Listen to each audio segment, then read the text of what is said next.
What's up, everybody? This is your boy AJ Trip, and welcome to That's a Shoot. This is my weekly show where I talk about the goings on in the world of professional wrestling. If it's good, I put it over. If it's bad, I bury it, and then there's usually a main topic that I talk about at the end. However, this week, with Backlash happening tomorrow night, it's the Backlash predictions episode.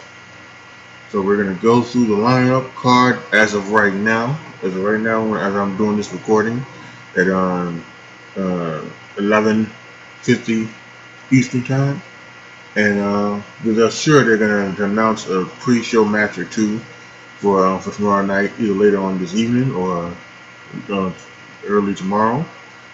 So I won't be able to predict those. Those will not go. Those will not count on my record, anything like that. I have been keeping the record.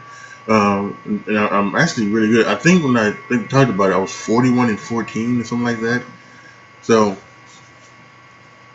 yeah, I'll let you know in a second what my exact record is. But yeah, special Backlash predictions episode. So let's go ahead and let's get it started.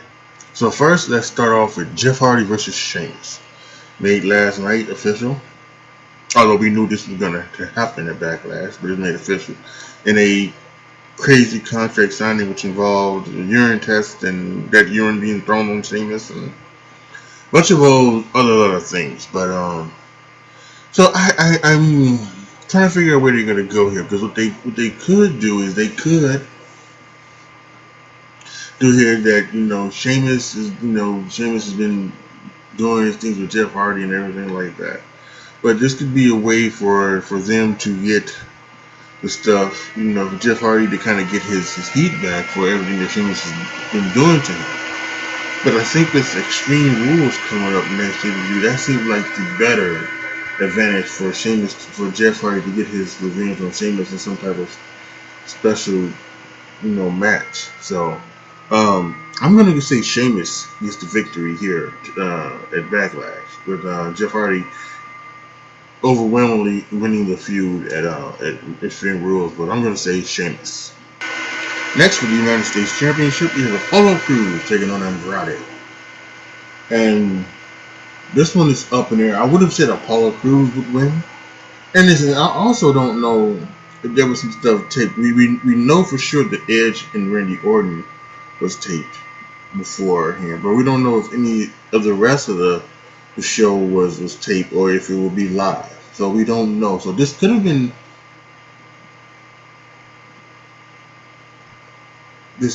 taped beforehand, and so we don't never know. I guess the official new day of the whole Bruce Pritchard era starts Monday. So I'm not sure what's going to happen, but I'm going to go ahead. I'm going to risk it. I'm going to say Apollo Crews wins tomorrow night, retains the United States Championship. Next, the women's tag team titles are on the line. It's Bayley and Sasha taking on Alexa Bliss and Nikki Cross and the Iconics in a triple threat match. I'm not sure how they're necessarily doing this. If they're doing it the way of the, one person is in from each team and they can only tag members of their team, or if they're doing the whole thing where you can, if you need to, you can tag other members of each team. I'm not a big fan of that one. I like it that all three members would be in the ring at the same time and they can tag members of their team. I think that's a better way of going about it. Better way of doing the triple threat team match. When you do, I kind of think that when you're doing these multiple team matches, these triple threat team matches, or these four corner matches, it needs to be an elimination match. That makes more sense. If you're not gonna, because I think having all those people in the ring at the same time, I enjoyed it a couple years ago when they did it. And it was like New Day, it was Gable and Benjamin, and it was I think it might have been some a couple other teams, the Usos. It was okay. I enjoyed it at that time. I thought it was good. Everything was good. But I think the better way to do it is to do it in an elimination type of situation, elimination match. That might be the best one for that. You know, all the people in the ring don't they're not clouding each other up and everything like that. So, that being said, this is actually going exactly the way that I kind of predicted it.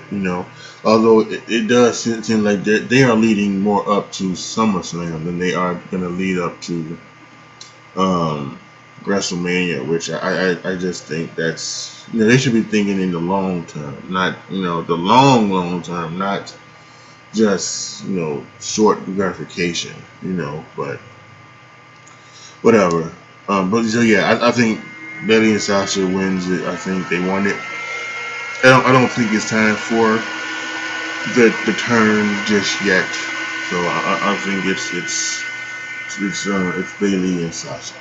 For the Raw Women's title, yeah, Asuka versus Nia Jax. It's Asuka. I think this we all knew this was gonna Asuka. They just put the championship on her after finding out Becky Lynch was pregnant. But I also think let's face it. We also think that this is going to be um setting up the feud for Charlotte Flair, and I think this is Charlotte Flair has beat Asuka 2 weeks in a row, and I think this is going to continue to lead up to the fact where Asuka finally beats Charlotte Flair. Now, obviously, there's some things that Asuka did beat Charlotte Flair on a Monday Night Raw late in November or early December of 2019. So she has beaten Charlotte Flair. That's when the Beauty Warriors I think had freshly just turned heel, and she was using the green mist. I think it was that episode. But otherwise, it's just what she is. So yeah.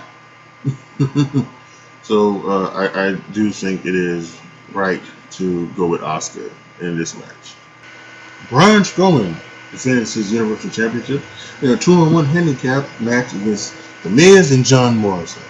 I think Braun Strowman obviously wins over here. I think the other week Braun Strowman beat The Miz, so I just think it probably makes sense that Braun Strowman would beat John Morrison. The hacker, which has seemed to not have appeared in the last couple of weeks. Remember, he was doing that thing where he was talking about like a tag team breaking up or something like that. I don't know. I would not be surprised if the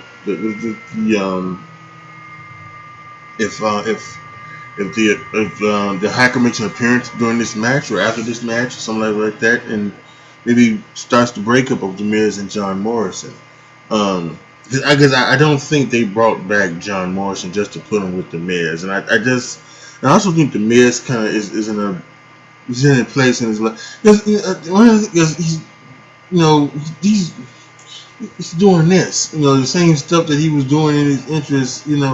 Miz is so far gone from his time as the chick magnet or whatever. When he was doing that, he's so far away from that, and he's a much better performer and character for that. So to have him keep doing this when he in his entrance, with John Morrison, to me, it just seems out of this line. So I do think that they would have more for The Miz and John Morrison. So, but maybe not. Maybe not. Maybe they don't have much, and they just put them back to the tag team to help them with the division. So who knows? But yeah, I think the winner here, without question, is Braun Strowman. And I also would think you may see something from the Fiend. Because we haven't heard from the Fiend since we haven't heard from Bray Wyatt, but then we had that Fiend flash in, flicker out thing. So I would expect I would either say that it's probably a 50-50 chance we see the Fiend, because I could even also see where they push it back to SummerSlam, where it would be Braun Strowman versus the Fiend. That could be the match. That could be the match at SummerSlam. Um, and then they could do Braun Strowman versus somebody else.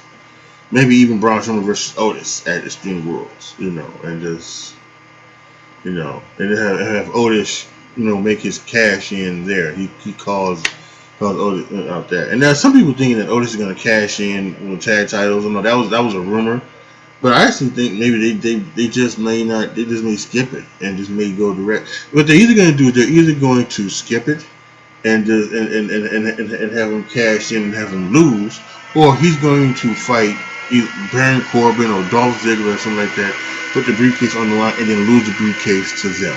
So I think that's the way they're going to go with it. I don't think he's going to cash in for the tag title. I don't think he. I'm kind of I kind of don't think he's going to cash in for the heavyweight title either. But anyway, the winner, Braun Strowman. The WWE Championship is on the line as Drew McIntyre takes on Bobby Lashley. Now, I'm hoping, I'm actually, I'm actually hoping that they kind of do the little screw job thing here in some form or fashion. I'm hoping that it's like some type of disqualification, some type of count out, double DQ, double count out, something here. Because I would like to see this continue on to SummerSlam. I think this is a great one. I think right now, Bobby Lashley, they booked Bobby Lashley to a point to where he is a monster, and like the way he should be, the impeccable monster that he looks and he feels like he should be. Uh, he's now got a new finishing move. He's got the full Nelson, the Master Lock, however you want to call it. He's got that now. He's getting that over as a dominant submission. Um, and it's just a lot there. So I truly think that what I would like to see. Well, so for me, I think Drew.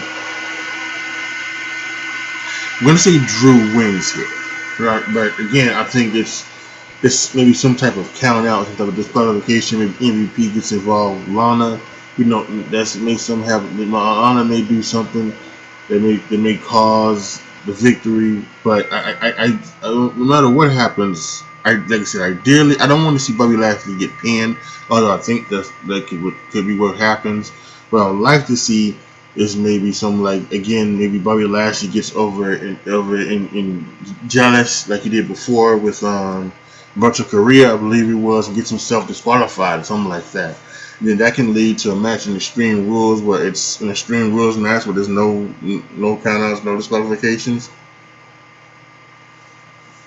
and then maybe something happen there where you can have the final thing at SummerSlam where maybe it's like steel cage or it's something like that. It's to the next level. But yeah, I really would like to see them try to protect Bobby Lashley the best way that they can, and to keep him going. Because right now he's the if it's not him, it's Seth Rollins. Those are the only two people that really right now you would say are contenders for Drew McIntyre's WWE Championship, as they have not they're not have any other ones right now in the moment top tier heels to go against. So this should be a thing, and I guess you could say that maybe they could have Seth Rollins come back at SummerSlam. I've always said that I think Seth Rollins should get the title at some point. So they've got so much way to go with whatever they're doing. Seth Rollins has to face either Rey Mysterio or Dominic at some point in time. So we know that's going to happen. But so yeah, I would like to. I think Drew's going to win, but whatever they do, I like to see them protect Bobby Lashley in a way so that this feud can continue. And finally, the greatest wrestling match ever: Edge versus Randy Orton. Again, like I said before, this has been taped beforehand. This is from what I've heard. This is the only thing that has been taped, but I wouldn't be surprised if there are other ones because we're gonna watch tomorrow night and you'll figure it out. Look in the upper right hand corner of your screen. If the live graphic is up there, then it's being done live. If it doesn't have it up there, then it was pre-taped. So I'm sure you're not gonna see that up there for Edge and Randy Orton. So this has been taped and this has been done so that they can edit around and try to make it as good as it can possibly be. Um, And really, to be honest with you, I think these two would have a good to great wrestling match just on their own if there were things to be. I think that could have happened, in a normal setting when with fans getting behind it and things like that. I think they could have really had a good wrestling match, between these two. So, but we live in a different situation, and right at this point with the pandemic and everything like that. So, who knows what is going on and what's going to happen when fans will be back. Who knows what could happen? So, but I kind of think at this point, um, to me, it makes sense that Randy Orton gets this one. I get the feeling this is going to be like 3 matches. I don't think you'll hear from them again until after Extreme Rules or at some point during Extreme Rules. I just mentioned about the title match. So let's say Randy Orton wins this match. That puts him in contender. I mean, that makes him look like the #1 contender for Drew McIntyre. Then maybe it's Drew McIntyre and Randy Orton at Extreme Rules. And Edge somehow gets involved and doesn't make Randy the title. Then that leads to the match at SummerSlam, the rubber match where Edge and Randy Orton will have some other type of match. Now, yes, they did kind of do this crazy where they had one of like the blow off match seemingly at first, but then they've come back to now do a wrestling match, and then they're gonna have a final match, maybe later. I think that but whatever. But I think because of the two people in between, I think because of what's happening with each guy and the story that has been told, I have no problems with it. So it's but I think it's just right. I don't think if Edge wins this one, I really don't see. I guess it depends, but you know, to me, it just makes sense that Randy Orton wins this so they can go for the rubber match. So that's what I'm choosing. I'm choosing Randy Orton to win this one. But if Edge were to win it, then I don't know where else they could go.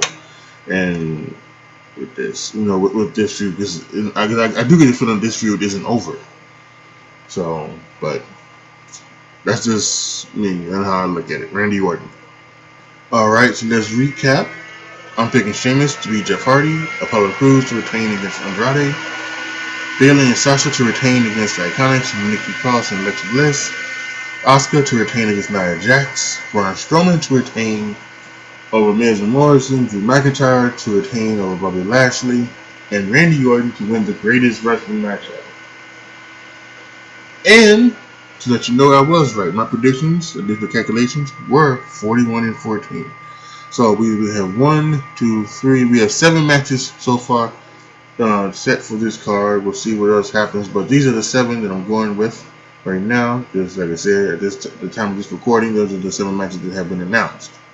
So we'll see what happens when things get rowdy and body. So yeah, post your comments down below. Tell me what you guys think. Let me know your predictions for Backlash tomorrow night. Let me know what you guys think about everything that's going on in WWE. So let me know down in the comment section. Next week we'll get back to normal. We'll be doing Put It Over. We're doing Barry, and we're going to do part 3 of the favorite iterations of the wrestlers. So that will be part 3. We did part 1 and part 2 a few weeks ago before we had the Inner House takeover and then the Backlash predictions show. So we're doing part 3, and then we'll see where it goes from there. All right, y'all. This is your boy AJ Tripp signing off. Well, actually let me get my other spiel. Like the video, share the video, subscribe to the channel. And as always, thank you guys so much for watching. This is your boy AJ Tripp signing off. As always, be good to each other, y'all. Be careful out there. And I am out.